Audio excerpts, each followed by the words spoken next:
Hola, pasajeros de la máquina de la historia, sean bienvenidos a un nuevo viaje por el tiempo. Te recomendamos suscribirte a nuestro canal, responder la pregunta al inicio de nuestros videos y buscar la maquinita escondida. Y si logras lo anterior, escribe tu respuesta a la pregunta, así como escribir logrado en los comentarios si encontraste la maquinita, para recibir un saludo en el siguiente video. La pregunta de esta ocasión es: ¿cuántas veces ha participado México en el Mundial de Fútbol?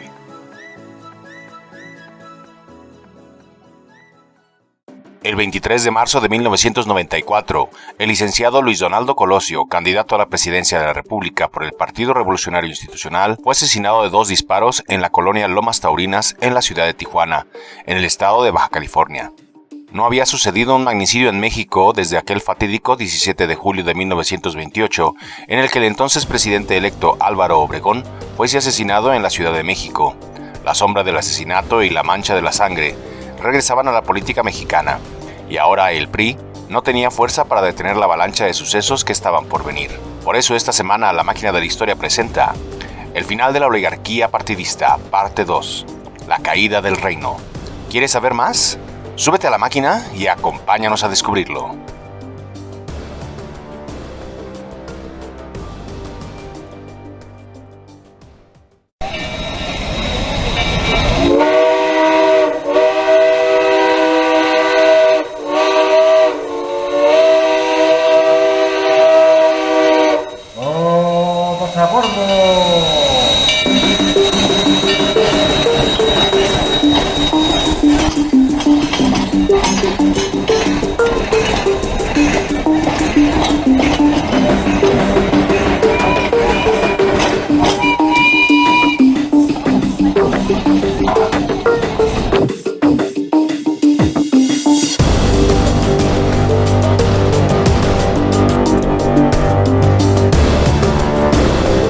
El asesinato de Colosio movió muchos puntos clave y debilitó la ya de por sí endeble fachada del priismo.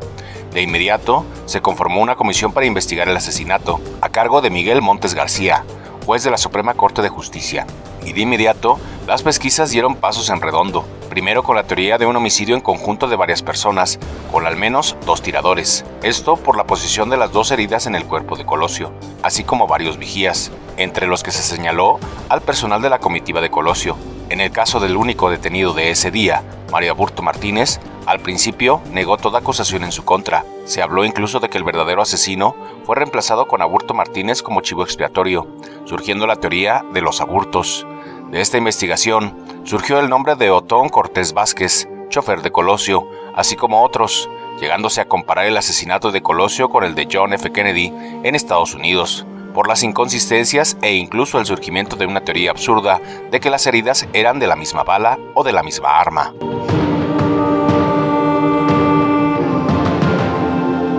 El caso Colosio se desmoronaba y nada se daba por sentado. El 25 de marzo, Colosio era sepultado por su viuda Diana Laura Riojas en Magdalena de Quino, Sonora, ciudad natal de Colosio.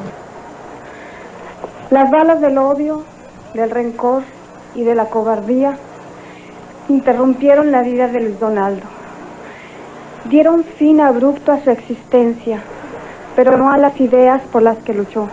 Y como si se tratara de una broma macabra, aún no sepultaban a Colosio cuando en el seno del PRI literalmente se peleaban por saber quién sería el sucesor. Sin embargo, la fracción sexta del artículo 82 de la Constitución Política de los Estados Unidos Mexicanos estipula que quien aspirase a ser presidente no debe ocupar ningún cargo público 6 meses antes de la elección, que ese año se realizaría el 21 de agosto.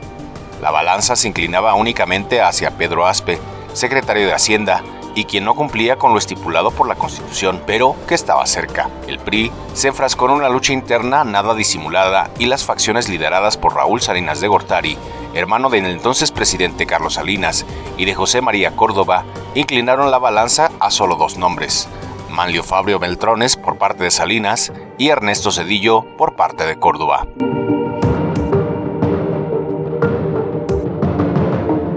El elegido, sin embargo, fue Zedillo, y de inmediato Cárdenas y Ceballos pusieron su queja, pues Zedillo incumplía las estipulaciones del artículo 82, ya que tan solo 4 meses atrás había fungido como secretario de Educación Pública, cargo que había dejado para ser coordinador de campaña de Colosio.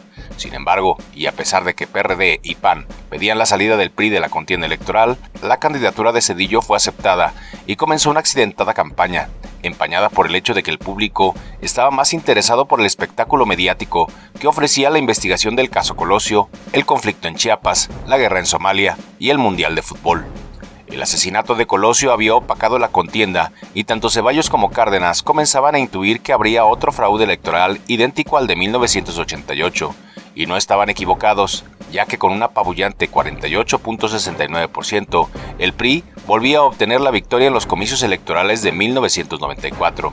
La situación política, sin embargo, se puso aún más tensa, dado que el 28 de septiembre de 1994, a tan solo un mes y días de haberse llevado a cabo las elecciones, José Francisco Ruiz Massieu, secretario general del PRI y cuñado del presidente Salinas, fue asesinado en la Ciudad de México, lo que puso más en duda la supuesta inocencia de Carlos Salinas, tanto en este caso como en el caso Colosio.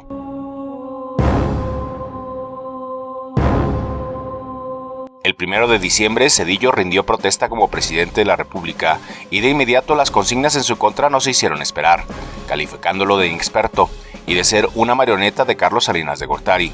Pero al parecer, de inmediato comenzó a haber un distanciamiento entre ambos, lo cual hacía sospechar de situaciones turbias relacionadas con el expresidente.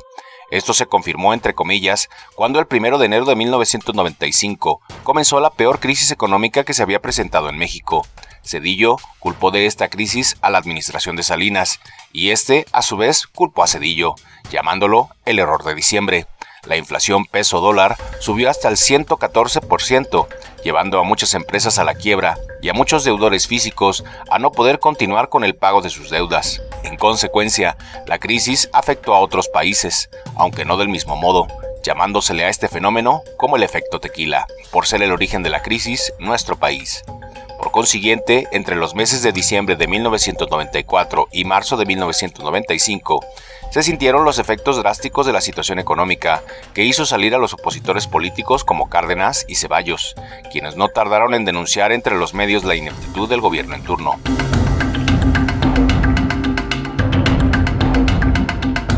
Asimismo, el Tratado de Libre Comercio comenzó a funcionar activamente en 1995, lo que ayudó en cierto modo a solventar las situaciones referenciadas a la crisis económica resultante. No obstante, los estragos de la economía se vieron aún más severos en primera instancia porque el problema en Chiapas seguía en aumento y las negociaciones de paz no llevaban a ningún resultado, generando más enfrentamientos entre los zapatistas y el ejército federal, sumado a una situación acaecida el 28 de junio de 1995 en el estado de Guerrero, cuando tras un conflicto entre la organización campesina de la Sierra del Sur y el gobernador del estado de Guerrero, provocó la detención y asesinato de 17 indígenas y dejó 23 heridos graves.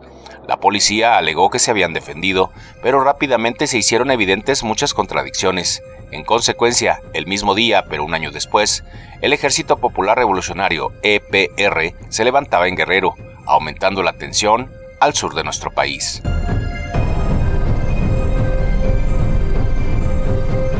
La situación económica se vio duramente afectada, cuando las tasas de desempleo comenzaron a crecer alarmantemente, sumado a que no se había logrado nada en los casos Posadas Ocampo, Colosio y Ruiz Massieu.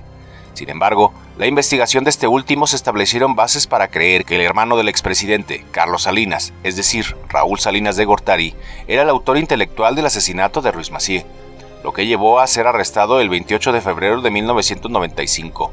El intento de Pablo Chapa Besanilla por alcanzar una verdad a medias se venía abajo, junto con la credibilidad en el gobierno y por ende en el PRI, y la posible culpabilidad de Raúl Salinas hizo imposible la formalización de un proyecto de campaña ante la eventualidad de las elecciones del milenio, como comenzaban a ser llamadas. La situación económica entonces se estabilizó lo suficiente en los últimos 5 años del siglo XX, pero nunca a un nivel tolerable para la clase media, y mucho menos para las clases bajas, así como los pueblos rurales e indígenas.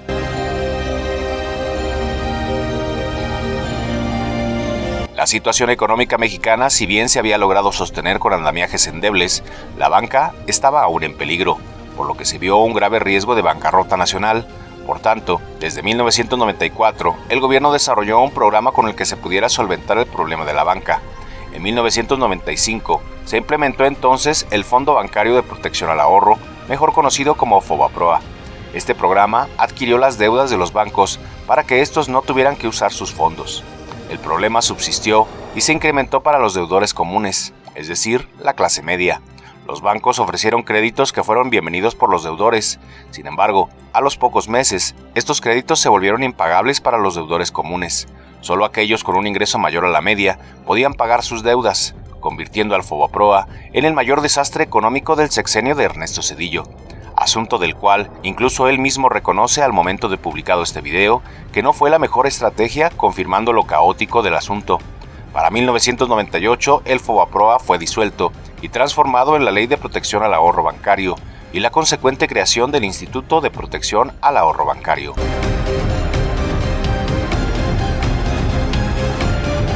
Ante los panoramas políticos y económicos, los últimos 3 años del gobierno de Ernesto Zedillo fueron los de mejor aprobación de su gobierno.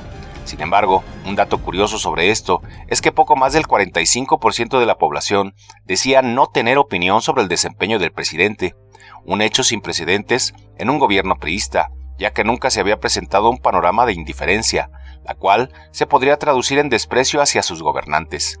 Esto se tradujo cuando a finales de 1999 se comenzaron los preparativos electorales del año 2000. La división interna del PRI obligó al partido a necesitar la ayuda de los ciudadanos afiliados al PRI, no solo para poder elegir a su candidato. Esto demostró la debilidad del partido, lo que permitió al Partido Acción Nacional tomar fuerza política por primera vez desde su fundación en 1939. Esto permitiría la primera transición política en apariencia verdadera, permitiendo la primera victoria del PAN a la presidencia de la República y la primera derrota en la elección presidencial para el PRI en poco más de 70 años, poniendo fin a la oligarquía partidista, la cual el PRI forjó a pulso en la segunda mitad del siglo XX, una debacle de la cual el PRI no ha logrado resolver a la fecha de subido este video.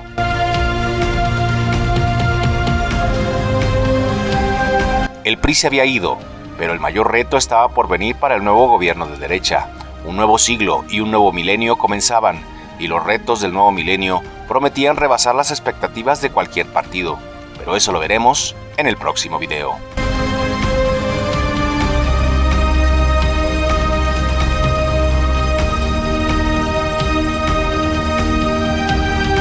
Por último, la respuesta a la pregunta de nuestro video anterior. ¿Qué otras fiestas populares se celebran en diciembre? Cada país y región tiene sus propias fiestas, y son tantas que no podríamos nombrarlas a todas sin hacer este video aún más largo. Por eso te damos algunas que celebramos en México. Por supuesto, el 25 de diciembre celebramos Navidad y el 31 de diciembre el Año Nuevo. El 8 de diciembre celebramos el Día Nacional de la Nochebuena y el Día del Administrador. El 10 de diciembre, el Día Mundial de los Derechos Humanos. El 11 de diciembre, el Día Internacional de las Montañas. Y el 12 de diciembre, el Día de la Virgen de Guadalupe. ¿Conoces alguna otra celebración o conmemoración que se celebre en diciembre? Menciónala en los comentarios.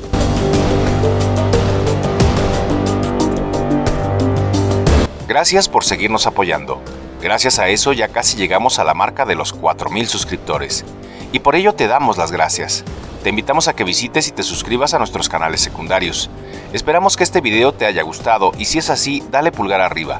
Con esto nos ayudas a que nuestro contenido llegue a más personas y nos apoyas para seguir creando contenido. También te invitamos a suscribirte, compartir en tus redes, así como seguirnos en las nuestras. Los enlaces se encuentran en la descripción del video. Dale a la campanita para recibir notificaciones de cuando subimos nuevos videos. Te agradecemos la paciencia y el apoyo que nos brindas. Trataremos de ser más constantes. Cada vez somos más a bordo de la máquina de la historia, así que no olvides acompañarnos. Por último, te decimos lo siguiente. Nos vemos en el camino de la máquina de la historia. ¡Hasta luego!